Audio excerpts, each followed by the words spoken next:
My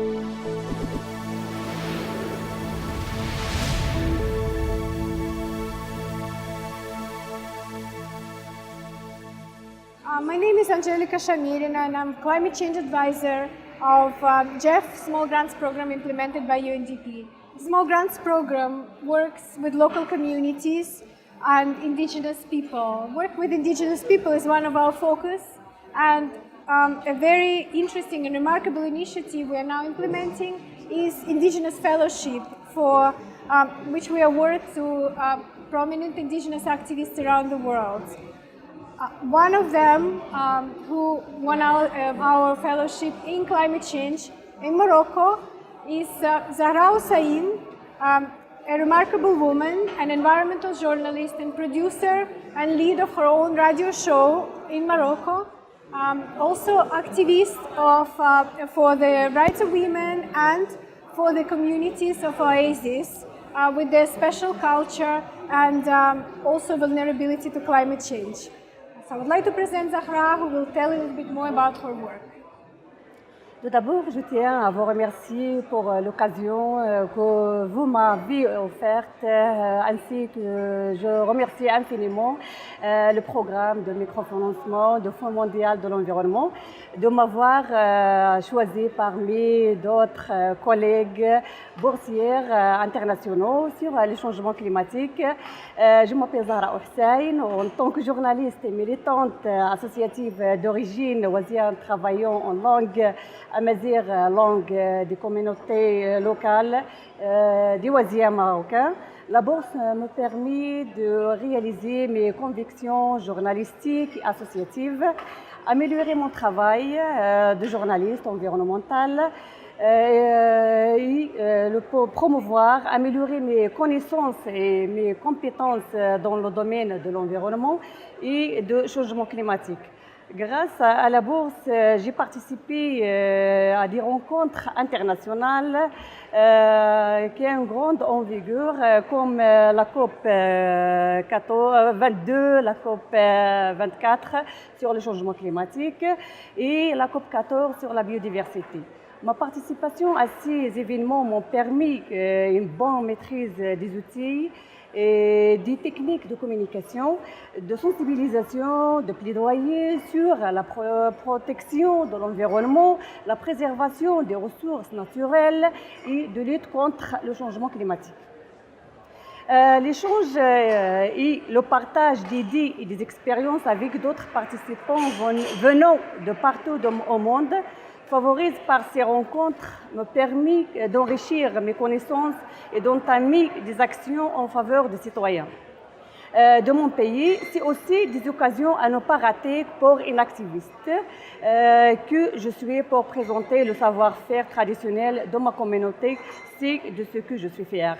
C'est des questions très importantes, de parler un peu sur l'histoire de ma carrière journalistique. Je suis journaliste au sein de la Radio Nationale Amazigh de la Société Nationale Audiovisuelle SNRT, productrice et animatrice de plusieurs émissions sur différents thèmes, sur la langue et la culture des peuples autochtones amazighs et sur l'environnement. Par exemple, j'ai des émissions sur le monde de l'environnement. C'est une émission de concept, tout ce qui est environnemental, tout ce qui est climat. Je présente et me production d'une émission sur la femme, c'est Elle et moi. Et Al-Muqar Achal de Fgan, c'est dans notre langue amazigh, c'est l'homme et la terre, c'est la liaison entre l'homme et la terre, mais tout ce qui concerne le climat, l'environnement. Et aussi, maintenant, je suis productrice et animatrice des capsules sur les droits, pour connaître les droits, mais en langue amazigh pour les peuples qui parlent amazigh. Je suis également journaliste auprès de nombreuses radios associatives comme Radio Climat, dédiée à la couverture des activités de la COP 22. Mail radio de l'éducation aux médias et de l'information, Radio Jossor et Radio Azta, ce sont des radios associatives. Dans ce sens, j'ai reçu le prix de l'Institut Royal de la culture amazigh en titre de l'année 2016 pour la catégorie radio-média. Pour Radio Média et Communication, pour mon émission Amadal Ansonat, le monde de l'environnement, qui aborde la question de la conservation du milieu oisien dans le contexte actuel du changement climatique. Je faisais partie de l'équipe de la Radio Nationale Amazir.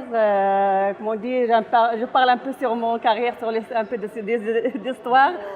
Notamment dans la programmation, je faisais partie de l'équipe de la Radio Nationale Amazir, notamment dans la programmation Amazir à partir de 2010. Et j'ai commencé à faire des émissions en 2011. J'ai entamé une émission avec les éditeurs et une émission sur la femme, elle et moi. C'était un nouveau concept qui a eu de bons échos auprès des éditeurs. Je présente des femmes brillantes, travaillant dans les différents domaines de la vie publique. J'ai essayé, entre autres, de transmettre l'image des femmes amazirs loin des stéréotypes. C'était une expérience professionnelle enrichissante et magnifique. J'ai toujours voulu travailler sur des sujets relatifs au monde de l'environnement, car je suis intéressée à l'environnement et au climat depuis longtemps. En fait, j'ai reçu en 1996 le prix d'innovation pour mon projet réalisé de Frayant, visant la récupération des gaz issus de la climatisation et des chaînes de refroidissement pour ne pas échapper dans l'air. Et cette année, le monde entier connaît un gros problème, c'est de la couche d'ozone. C'est ça que j'ai fait réaliser un projet. J'ai pris une innovation, c'est la première idée au Maroc. Mais en fait, l'émission sur l'environnement m'a été imposée parce qu'il n'y avait pas assez des émissions traitant le sujet à la radio Amazir. Et du coup, je me suis lancée dans cette aventure avant la COP22. J'ai fait des capsules sur la relation entre l'homme et la terre, là où j'ai essayé de traiter plusieurs sujets qui concernent et touchent l'environnement et le changement climatique, et ce, en me déplaçant dans plusieurs régions. Pourquoi? Pour mettre le doigt sur les défis environnementaux auxquels fait face chaque région et de faire des rencontres de proximité avec les habitants des différentes régions au niveau national. J'ai traité plusieurs sujets sur l'environnement et le climat. J'ai invité des spécialistes pour échanger autour de stress hydrique, changement climatique, sécheresse, inondations et l'ensablement. J'ai assuré la couverture de la COP22 avec un suivi quotidien ainsi que des émissions spéciales. Rappelons que c'est pour la première que la haute autorité de commissariat audiovisuel chinois au Maroc permet aux radios associatives, dont la radio climat, de diffuser sur les ondes FM. J'ai assuré la couverture en Amazir dans les deux zones, verte et bleue. J'ai invité des personnalités pour s'exprimer sur certains sujets environnementaux en langue Amazir. Après la COP22, j'ai produit et animé une émission sur l'environnement, le monde de l'environnement. C'est une émission diffusée chaque semaine pour tous les éditeurs. Dans cette émission, je traite plusieurs sujets sur l'impact du changement climatique, sur les peuples dans les milieux oisiens et dans les montagnes, et sur l'immigration climatique grâce à la sécheresse et des inondations, sur les bonnes pratiques chez les communautés locales, sur la gestion hydrique, les femmes et le changement climatique. J'ai notamment eu l'occasion de mener une enquête auprès des communautés nomades, hommes et femmes, pour recenser la biodiversité locale, notamment des espèces en voie de disparition. Cette enquête a également permis de recenser les pratiques traditionnelles des nomades en matière de gestion durable de la biodiversité et de résilience climatique, la transhumance, loi coutumière, organisant la transhumance et la vie des nomades, festival local, langue locale. Et dans ce contexte, pour l'actualité, l'expérience des nomades, j'ai fait un reportage qui était en anglais.